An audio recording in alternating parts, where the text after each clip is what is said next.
This is Tommy, and his parents say he's very intelligent. Wait, what does that even mean? Well, a majority of people would assume he gets very good grades in school. But even though this is a sign of intelligence, it isn't the only defining factor of what makes someone smart. IQ tests, for instance, are a common way to test intelligence, but most of these tests examine proficiency in spatial, verbal, or mathematical intelligence. American psychologist Howard Gardner thought this was strange, as there are many ways people can be intelligent. He then developed his theory of multiple intelligences, which describes 9 areas where people can be proficient. Number 1. Naturalist intelligence. Think of Katniss Everdeen from The Hunger Games, Chuck Noland from Castaway, and Julie from Julie of the Wolves. With a keen eye to detail and easily noticing changes in their surroundings, people with high naturalist intelligence will be very good at surviving in the wild. They have a cunning ability to distinguish between different animals, plants, clouds, rocks, etc. In today's modern world, they are able to distinguish between different kinds of makeup, cars, smartphones, and other items. Number 2. Musical intelligence. Having a high musical intelligence indicates you're very good at things to do with sounds. These can include characteristics such as rhythm, tone, and pitch. If you've got a high musical intelligence, you're good at recognising, creating, and reproducing music. You might even have a high mathematical intelligence too, as these two things often involve similar thought processes. If you happen to play an instrument and have a high musical intelligence, you're probably quite good at playing by ear. Number 3. Logical mathematical intelligence. People with a high score in logical mathematical intelligence are good at abstract symbolic thought, using letters in formulas to indicate relationships between factors, and reasoning skills such as inductive and deductive reasoning.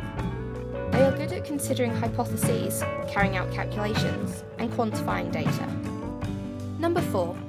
Existential intelligence. People with a high existential intelligence are good philosophical thinkers.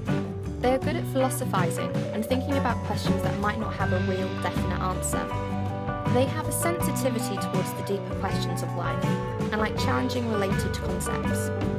They're not easily confused by their own feelings. Number 5. Interpersonal intelligence. People with a high interpersonal intelligence are often good at communicating with others. They are good at noticing shifts in others' moods and motives, as well as taking multiple perspectives on a subject. They often score high on empathy and do well in socially orientated work, such as teaching, social work, and acting. Number 6. Bodily kinesthetic intelligence. People with this type of intelligence love movement. They have high body awareness and good motor skills. Because of that, they often excel in activities that involve body movement, such as sports and dance. They learn best by doing and are keen to figuring things out through experimentation. Number 7. Linguistic intelligence. People high in linguistic intelligence are better than average at understanding subtle differences in meaning. They tend to pick up new words and languages quicker. It's a widely shared skill, often found in people that work in journalism, teaching, or even public speaking. Furthermore, people with a high linguistic intelligence tend to have a broader vocabulary than average. Children and young adults with a high linguistic intelligence tend to be drawn to language-orientated activities, such as reading, writing, word puzzles, and telling stories. Number 8. Intrapersonal intelligence. People with a high intrapersonal intelligence are good at understanding their own feelings and thoughts, and working them to achieve their goals. They are good at motivating themselves from the inside out without any visible or physical reward. It involves more than just understanding and planning their goals, but also a less definite appreciation of the human condition. People with a high intrapersonal intelligence are often good philosophers and psychologists. Number 9. Spatial intelligence. People with a high spatial intelligence are good at things that require mental manipulations of physical perspectives. These people tend to be very skilled at map reading, jigsaw puzzles, and seeing or drawing objects and situations from a different perspective, without necessarily having seen it from that perspective. They do not easily get lost and are often good at working their way around a maze. Spatial reasoning, image manipulation, and graphic and artistic skills are often well developed in people with a high spatial intelligence.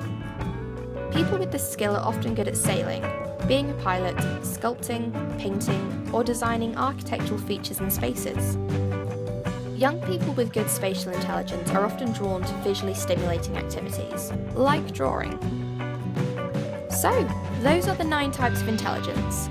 Which types of intelligence do you feel describe you the best? Comment below, and don't forget to like and subscribe.